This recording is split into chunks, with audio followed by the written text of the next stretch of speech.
All right, let's go now to Anaheim, California, where over the weekend, hundreds of protesters took to the streets in response to a wave of police brutality there. No justice, no peace. Disarm the police. This was the 9th consecutive day of protests against police, initially sparked after the shooting deaths by police of 2 men, 25-year-old Manuel Diaz and another man, Joel Acevedo. They say police targeted them because of their race and because of where they lived, and they've been calling for systemic change ever since. Now, 9 people were arrested in those demonstrations yesterday. RT correspondent Ramon Galindo was at the protests, and he joins me now from our studios in Los Angeles. Hey there, Ramon. I guess just start out by describing the scene for me there over the weekend. Sure, Christine. Well, as you mentioned, this is the 9th straight day of protests on the streets of Anaheim. And when we showed up, police were definitely ready to meet the demonstrators. A heavily armed force of officers on horseback were lined around the Anaheim police station, not letting anybody get anywhere near the building. Now, hundreds of peaceful protesters turned out to show their anger at the rash of police shootings. Now, what was most likely the most impressive part of the police presence were officers in full military-style camouflage uniforms equipped with rifles and full of ammo with their non-lethal projectiles. We were talking about the Baghdad embassy a little while ago. It looked like they were ready to protect the embassy in Baghdad more than, you know, protecting the happiest place on earth.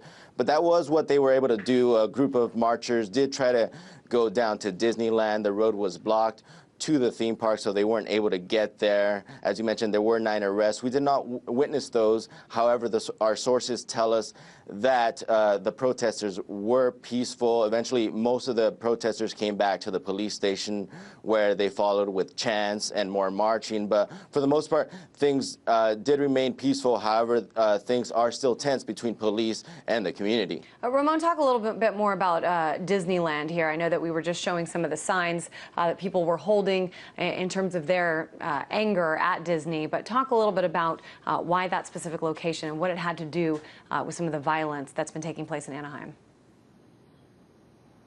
That's right. There has been a small group of protesters demonstrating there over the past few weeks. And we have to remember that Disneyland is the main economic driver for the city of Anaheim and in large part for the county of Orange County. And we're seeing a large shift in the population there in Anaheim. It's majority Latino, and a large reason for that, or a partial reason for that, are the low-wage jobs that Disneyland is able to offer. So that has brought in a large Latino, low-income community into the city of Anaheim. So, and on the second point is that Disneyland has a very strong political influence over the city's leaders and over the police force. So this Latino community, the people that are living in the lower income neighborhoods, they feel that Disney needs to do more as far as addressing the problems between the police and the community, being that it has such powerful sway over politicians. And as of right now, they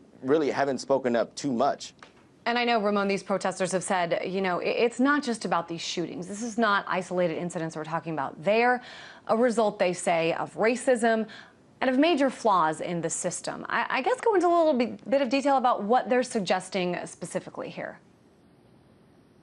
Sure. Well, over the last couple of decades, Anaheim has gone from a city which was predominantly white to now a city where the majority of the residents are of Latino descent, and many of them are living in lower income neighborhoods. So people living in these communities feel that they don't have any sort of representation when it comes to the city council or when it comes to the police department. And in many parts, they feel that Disney, along with their local politicians, are trying to crack down or clean up the streets. And there's this feeling that you know, police officers are justifying gangs in the neighborhood in order to target young Latino men. Now, in the case of Manuel Diaz, he was unarmed, and the family's attorney is very upfront about saying that the economic disparities and race had something to do with that shooting. We also talked to the family of another man who was shot by police earlier this year. His father is a Vietnam veteran, and he was very upfront about saying that he thinks that his appearance as a Latino man with a shaved head really contributed to his grandson's death. We talked to his sister earlier today. This is what she had to say about the ongoing tensions between police and the community. Corruption, that's all I can say, corruption. Because if they would have listened, you know, I came out here protesting after my brother's shooting, you know, 4 months prior to these recent shootings. If they would have listened, these people would still be alive. They would still be with their families. You know, it's heartbreaking. So, you know.